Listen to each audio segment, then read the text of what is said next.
पता है कि गांधारी के श्राप के चलते जैसे ही द्वारका नगरी डूबी, श्री कृष्ण ने भी अपना देह त्याग दिया। पर क्या आपने कभी सोचा है कि श्री कृष्ण की प्रिय, उनके दिल के सबसे करीब राधा रानी की मृत्यु कैसे हुई? आखिर उनकी अंतिम इच्छा क्या थी और उन्होंने श्री कृष्ण से ऐसा क्या मांग डाला जो आज भी चर्चा का विषय है? ये एक ऐसी प्रेम कहानी है जो समय से भी परे है। ये वो बंधन है जो तन से नहीं, आत्माओं से जुड़ा हुआ है। तो दोस्तों, आज हम जानेंगे राधा रानी की मृत्यु का असली रहस्य और उनकी अंतिम इच्छा की अनसुनी मगर रोचक कथा जो आपको हैरान कर देगी। आज की वीडियो अत्यंत ही ज्ञानपूर्वक और प्रेरणादायक है, इसलिए इस कथा और इस रहस्य को समझने के लिए वीडियो को पूरा जरूर देखें, क्योंकि इस कथा को पूरा सुनने से आपका जीवन सफल हो जाएगा। तो चलिए इस रहस्यमयी कथा को शुरू करते हैं। बरसाने की वह पुरानी पगडंडियां जहां पर कभी श्री कृष्ण अपनी लीलाएं किया करते थे, आज भी वहां एक गूंज बाकी थी, प्रेम की, हंसी की, बांसुरी की और उस दुख की जिसने युगों से प्रेमियों को जिंदा रखा है। पर इस कहानी की शुरुआत न तो बरसाने की उन गलियों से होती है और न ही वृंदावन से। इस कथा की शुरुआत होती है एक कुंज से, जहां वृद्धा हो चुकी राधा अपने अंतिम समय की प्रतीक्षा कर रही थी। अब वो पुरानी वाली राधा नहीं रही, अब वो वृद्धा हो चुकी थी। उनका शरीर झुक चुका था, लेकिन आज भी उनका हृदय उसी किशोरी राधा का था जो केवल श्री कृष्ण के लिए धड़कता था। उनके चेहरे पर झुर्रियां आ चुकी थी, लेकिन आज भी जब कोई बांसुरी बजाता तो उनके चेहरे पर रौनक आ जाती, एक हंसी सी छा जाती, मानो पुरानी यादें ताजा हो गई हों। कृष्ण जब मथुरा छोड़कर चले गए, तब उनके वियोग में राधा ने न तो किसी से विवाह किया और न ही कहीं आश्रय लिया। वे अकेली ही वृंदावन के एक एकांत कुंज में रहने लगी। उनका दिनचर्या हर दिन सामान्य रहता था। वे सूर्योदय के साथ उठती और यमुना के तट पर जाकर जल अर्पण करती, जिसके पश्चात वे वापस कुटिया में लौट जाती और दिन भर श्री कृष्ण के आने का इंतजार करती, मानो उन्हें पूरा विश्वास हो कि श्री कृष्ण एक दिन उनसे मिलने जरूर आएंगे। गांव वाले राधा को साध्वी समझते थे। उन्हें उनके बारे में कुछ नहीं पता था। वे नहीं जानते थे कि वह कौन है और कहां से आई हैं, पर सभी को यह बात पता थी कि वह जो भी हो, वह अपना सब कुछ केवल और केवल श्री कृष्ण को मानती हैं। एक दिन राधा अपने दैनिक दिनचर्या के तहत यमुना के तट पर जल अर्पण कर रही थी। तभी उन्होंने अचानक आसमान की ओर देखा। हवा में सन्नाटा सा छा गया और उनके हृदय में एक कंपी सी दौड़ गई, मानो पूरा ब्रह्मांड उन्हें कुछ कहना चाह रहा हो। और उसी दिन शाम को वे अपनी कुटिया के बाहर तुलसी के पौधे के पास बैठ गईं और उन्हें प्रणाम करते हुए कहा कि अब मेरे जाने का समय आ गया है, पर मैं यूं ही नहीं जाऊंगी। मैं तब तक नहीं जाऊंगी जब तक स्वयं श्री कृष्ण मुझे विदा न कर दें। राधा ने कहा कि मैं अपना देह तभी त्यागूंगी जब श्री कृष्ण अपने साक्षात रूप में मेरे सामने आएंगे और प्रेम से मेरा नाम पुकारेंगे, राधे। उनकी यह इच्छा सुनकर गांव वाले चौंक गए और सोच में पड़ गए कि आखिर इतने बड़े राजा इस वृद्ध महिला से मिलने क्यों आएंगे। पर किसी ने भी राधा की भक्ति पर संदेह नहीं किया, क्योंकि उन्होंने जीवन भर सिर्फ प्रेम की परिभाषा को जिया था। उनके मन में श्री कृष्ण का अद्भुत प्रेम था और दूसरी तरफ द्वारका में बैठे श्री कृष्ण, जिनके पास सब कुछ था, पर फिर भी उनका दिल आज सूनापन झेल रहा था। कहते हैं ना कि सब कुछ पाकर भी आदमी के पास कुछ नहीं होता। आज श्री कृष्ण की हालत भी वैसी ही थी, लेकिन उन्हें अब अंदर से एक खिंचाव सा महसूस हो रहा था। उन्होंने अपनी आंखें बंद की और राधा की पुकार उनके कानों में गूंज पड़ी। इस पल श्री कृष्ण की आंखों में आंसू थे, पर हृदय में सुकून। उन्होंने तुरंत सब कुछ छोड़कर उसी पल एकांत कुंज की ओर प्रस्थान किया, जहां राधा रानी उनका इंतजार कर रही थी। जब श्री कृष्ण वहां पहुंचे तो राधा कुटिया के बाहर तुलसी के पेड़ के पास बैठी हुई थी। उनकी आंखें बंद थीं और वे ध्यान में लीन थीं। कृष्ण ने धीरे से कहा, राधे। यह शब्द सुनकर राधा की आंखें खुली और उनके चेहरे पर एक चमक छा गई। उनकी आंखों में वह प्रेम था जो न कहा जा सकता था और न ही छुपाया जा सकता था। राधा मुस्कुराई और श्री कृष्ण से कहा, प्रभु, अब मेरे जाने का समय आ गया है। अब मेरी आत्मा केवल विश्राम चाहती है। यह सुनकर श्री कृष्ण ने राधा का हाथ थाम लिया। अब राधा की सांसें धीरे धीरे धीमी होने लगी और उन्होंने वहीं तुलसी के पेड़ के नीचे अपने प्राण त्याग दिए। किंतु यह अंत नहीं था। इसी पल वह रहस्य ने जन्म लिया जिसे सुनकर आप चौंक जाएंगे। राधा की आत्मा को तो मोक्ष मिल गया, पर उनके आखिरी शब्द अब भी श्री कृष्ण के कानों में गूंज रहे थे। राधा ने अपने अंतिम पलों में कहा था, प्रभु, जब इस धरती से प्रेम का अर्थ मिटने लगेगा तब मैं फिर लौटूंगी। मुझे फिर जन्म लेना होगा, क्योंकि प्रेम जीवन का प्रमुख हिस्सा है और उसे मिटने नहीं दिया जा सकता। जहां राधा ने अपनी देह त्यागी थी, वहां एक नया पौधा उगाया जो तुलसी से भी अधिक उज्जवल था, मानो कोई स्वर्गीय पौधा हो। गांव के लोग उसे राधा वृक्ष के नाम से पुकारने लगे और वहां पूजा पाठ करने लगे। पर किसी को नहीं पता था कि उस पौधे के नीचे एक रहस्य पल रहा था। वह रहस्य था राधा के पुनर्जन्म का, जो आपको चकित कर देगा। कई युग बीतने के बाद जब प्रेम का मूल्य घटने लगा और लोग सिर्फ वासना में डूबने लगे, तब बरसाने से कुछ दूर एक साधारण किसान के घर में एक कन्या का जन्म हुआ। उसका नाम ललिता रखा गया। पर यह कोई साधारण कन्या नहीं थी। वह बिना किसी के सिखाए ही बांसुरी की मधुर धुन बजा लेती थी। उसकी बांसुरी की आवाज सुनते ही पेड़ों के पत्ते हिलने लगते और पक्षी झूम उठते। गांव के लोग कहने लगे कि यह कोई साधारण लड़की नहीं, बल्कि किसी देवी का अवतार है। वे कहते कि इसे देखकर राधा की याद आ जाती है। ललिता जब 7 साल की हुई तो एक दिन वह यमुना के किनारे बैठी थी। उसी वक्त एक संत वहां से गुजरे। उन्होंने ललिता को देखा और जब उसकी आंखों में झांका तो वे मंत्रमुग्ध हो गए। उन्होंने कहा, वही आंखें, वही चंचल मुस्कान, राधा तुम लौट आई। ललिता को अक्सर सपने में एक सुंदर श्याम वर्ण पुरुष दिखाई देता, जो कोई और नहीं बल्कि श्री कृष्ण ही थे। वे कुछ नहीं बोलते, बस बांसुरी बजाते रहते। उस बांसुरी की धुन ललिता के दिल को छू जाती। एक दिन ललिता ने अपनी मां से पूछा, मां, ये प्रेम क्या होता है? मां ने जवाब दिया, तू अभी बच्ची है, तुझे प्रेम का क्या पता। ललिता चुप हो गई, लेकिन उसकी आंखों में एक पुराना दर्द था, मानो उसने यह सवाल पहले भी किसी और जन्म में पूछा हो। जब ललिता 13 साल की हो गई तो एक दिन वह यमुना तट के पास बैठकर बांसुरी बजा रही थी कि तभी अचानक उसकी बांसुरी से अलग धुन निकलने लगी। वही धुन जो श्री कृष्ण उनके सपनों में आकर बजाया करते थे। अचानक वहां की जमीन थोड़ी सी फटी और एक मूर्ति सी दिखाई दी। ललिता ने उस मूर्ति को निकाला।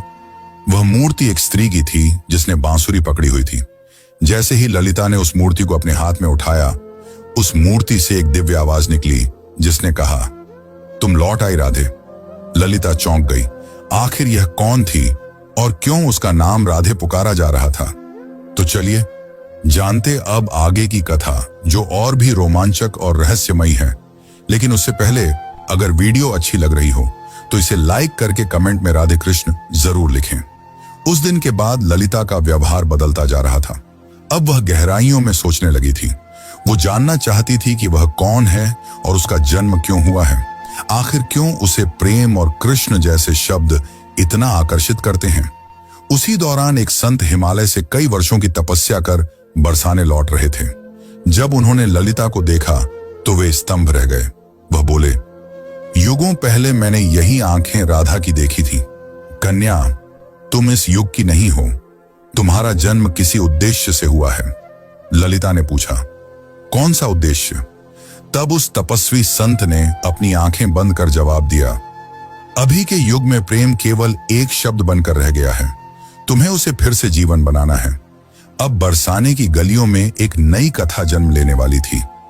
दरअसल यह कथा नई नहीं बल्कि पुरानी थी, राधा के पुनर्जन्म की कथा।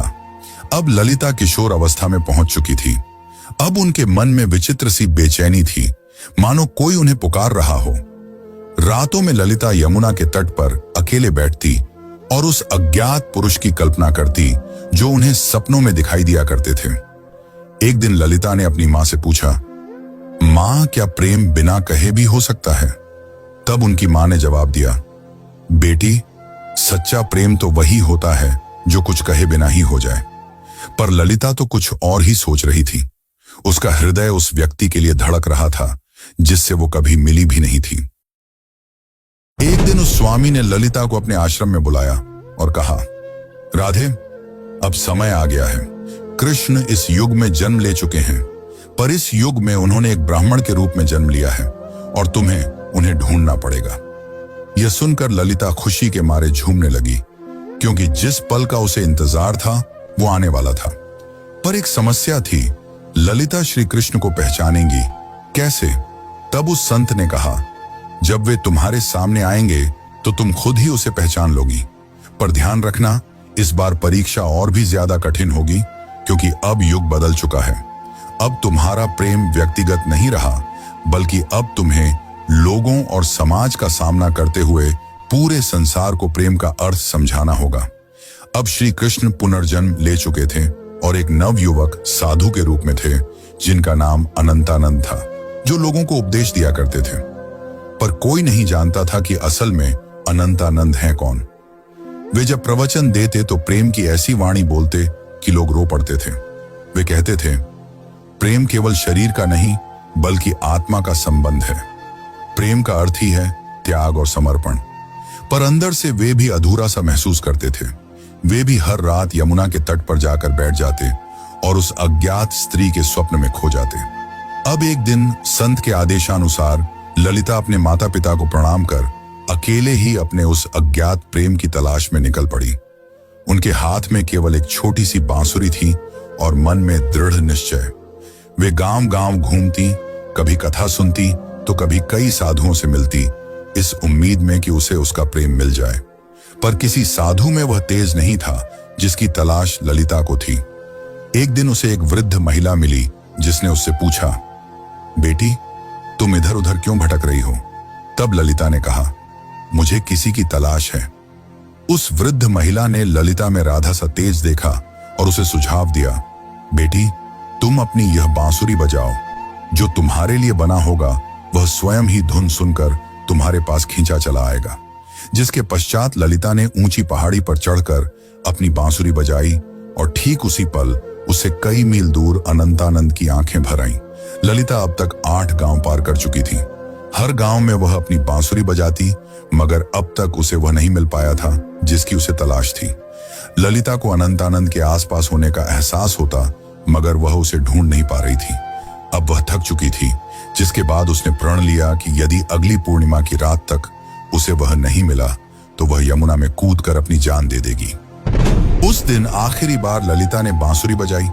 उसकी धुन वैसी ही थी जो किसी को अंदर तक भिगो दे। उसी पल हिमालय में बैठे अनंतानंद को वह ध्वनि सुनाई दी। उसे वह ध्वनि काफी प्रभावी लगी, मानो उसने कई वर्षों बाद वही ध्वनि सुनी हो जो उसे पुकार रही हो। अनंतानंद ने तुरंत ही हिमालय छोड़ दिया। ठीक उसी रात ललिता को फिर से स्वप्न आया, पर इस बार स्वप्न काफी अलग था।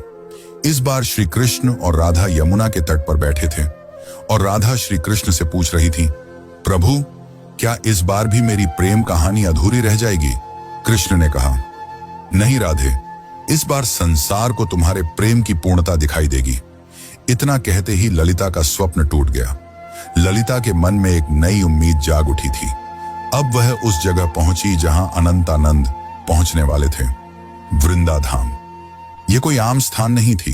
कहते हैं कि इसी स्थान पर राधा ने कृष्ण को आखिरी बार देखा था और एक शिला को छूकर प्रण लिया था कि जब तक उसकी प्रेम कहानी पूर्ण नहीं हो जाती वह लौटती रहेगी।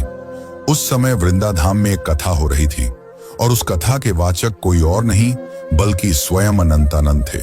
ललिता बहुत दूर खड़ी थी और उनके चेहरे को भी नहीं पहचानती थी, परंतु उनकी वाणी में कुछ ऐसा था जिसने उसके हृदय को प्रभावित कर दिया। उस दिन अनंतानंद प्रेम की परिभाषा समझा रहे थे।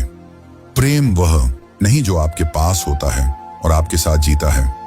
प्रेम तो वह है जो दूर होकर भी पास होता है। वे यह सब बता ही रहे थे कि उनकी आंखें ललिता से टकराईं। दोनों एक पल के लिए स्तंभ रह गए, मानो पूरी दुनिया ही रुक गई हो। अनंतानंद ने तुरंत ही प्रवचन छोड़ दिया और ललिता के पास दौड़े चले आए। तब ललिता ने अनंतानंद से धीरे से पूछा, क्या आज भी आपको मेरी आवाज सुनाई देती है? अनंतानंद ने उसकी आंखों में देखा और प्रेम से कहा, राधे, तुम आ गई। पल काफी मनमोहक था। पूरा संसार थमा हुआ था, लेकिन यह अंत नहीं था। असली कहानी तो अब शुरू होने वाली थी। अचानक मौसम खराब होने लगा और बादल काले पड़ गए और तभी वहां एक साधु कुरंगनाथ प्रकट हुए, जो नहीं चाहते थे कि राधा और कृष्ण फिर से मिले, क्योंकि उसे ऐसा लगता था कि अगर राधा और कृष्ण फिर से मिल गए तो प्रेम को धर्म से ऊपर का स्थान मिल जाएगा, जो कि समाज की जड़ता को तोड़ डालेगा। कुरंगनाथ ने कहा, तुम्हारा प्रेम आज के युग के नियमों के विरुद्ध है। आज का समाज न तो इस प्रेम को समझेगा और न ही सहन कर पाएगा। तब अनंतानंद ने कहा, प्रेम समाज का मिलन नहीं बल्कि दो आत्माओं का मिलन है। तब कुरंगनाथ ने कहा, तो फिर अब तैयार हो जाओ अंतिम परीक्षा के लिए। कुरंगनाथ ने कहा कि यदि तुम्हारा प्रेम सच्चा है तो अगली पूर्णिमा की रात तक ललिता अपनी आंखों पर पट्टी बांध लेगी और वह बिना देखे और बिना सुने तुम्हें ढूंढ निकालेगी। यदि वह इसमें असफल हो जाती है तो दोनों को फिर से युगों युगों के लिए बिछड़ना होगा। अनंतानंद यह सुनकर मौन रह गए, पर ललिता ने बड़े ही प्रेम पूर्वक और शक्ति से कहा, मुझे आपकी यह शर्त मंजूर है। पूर्णिमा की रात पास आ रही थी। यह परीक्षा ललिता के लिए केवल एक शर्त नहीं थी, बल्कि उसके प्रेम और संयम की लड़ाई थी। वह खुद भी यह जानना चाहती थी कि क्या बिना देखे सिर्फ मन और आत्मा से प्रेम किया जा सकता है या नहीं। अब उसने अपने नेत्रों पर पट्टी बांध ली और कसम खाई कि वह अब किसी को नहीं देखेगी जब तक उसकी आत्मा उसे स्वयं श्री कृष्ण को न दिखा दे। लोगों ने जब उसे ऐसा करते देखा तो वे उसका मजाक उड़ाने लगे कि आजकल की कन्याओं को तो सिर्फ नाटक करना आता है। लेकिन कुछ ऐसे भी थे जिन्होंने उसके इस प्रयास की तारीफ की और उसे हिम्मत दी और बोले, हे राधे, तुम इस युग में जरूर प्रेम को जीत दिलाओगी। उधर दूसरी ओर अनंतानंद एक सुनसान गुफा में ध्यान मग्न बैठे थे। वे केवल एक ही शब्द दोहरा रहे थे, राधे। वे न कुछ खा रहे थे न पी रहे थे।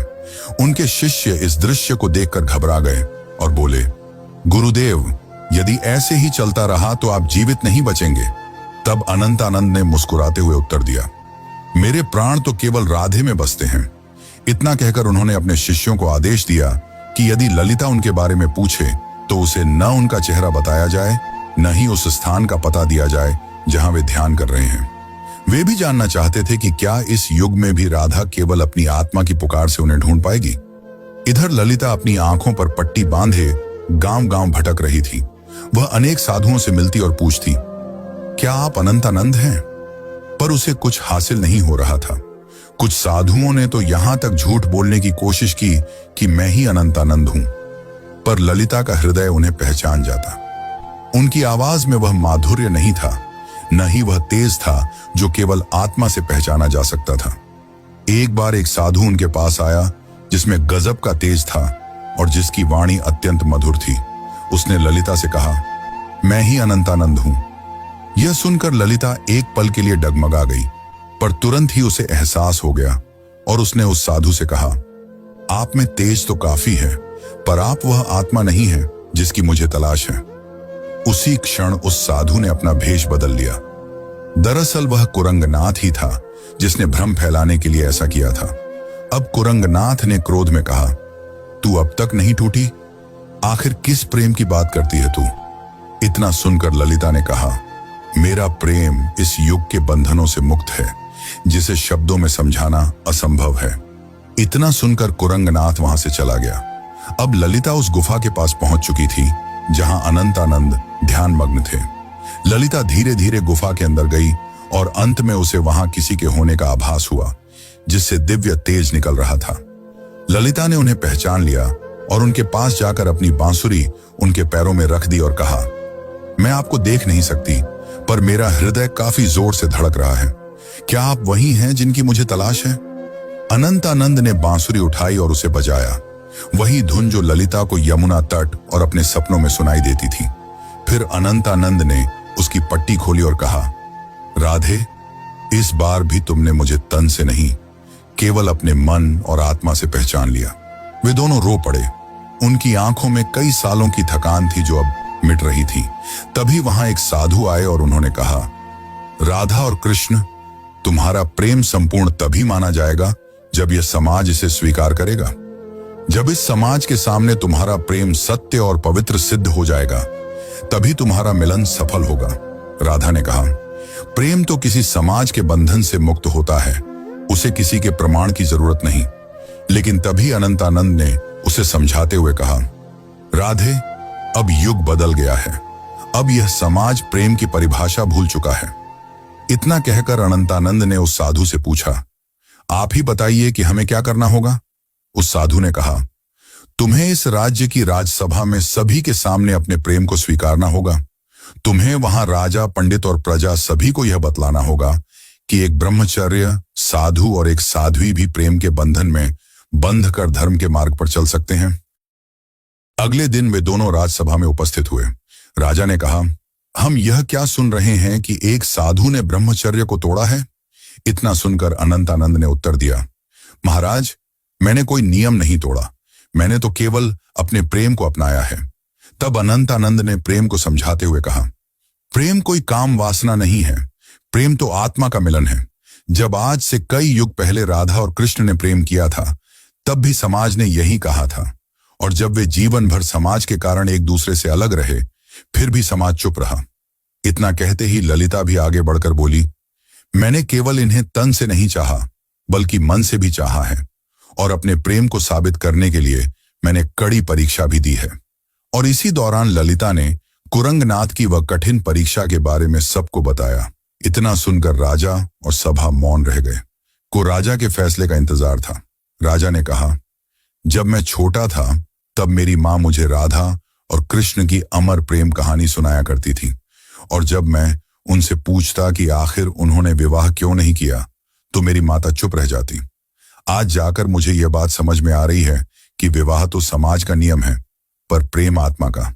इसीलिए मैं इस प्रेम को स्वीकार करता हूं। तब से प्रेम की एक नई परिभाषा लिखी गई, और कई युगों पश्चात राधा और कृष्ण का मिलन फिर से संपूर्ण रूप से हो पाया। दोस्तों, अब हमारी कथा यहीं पर समाप्त होती है।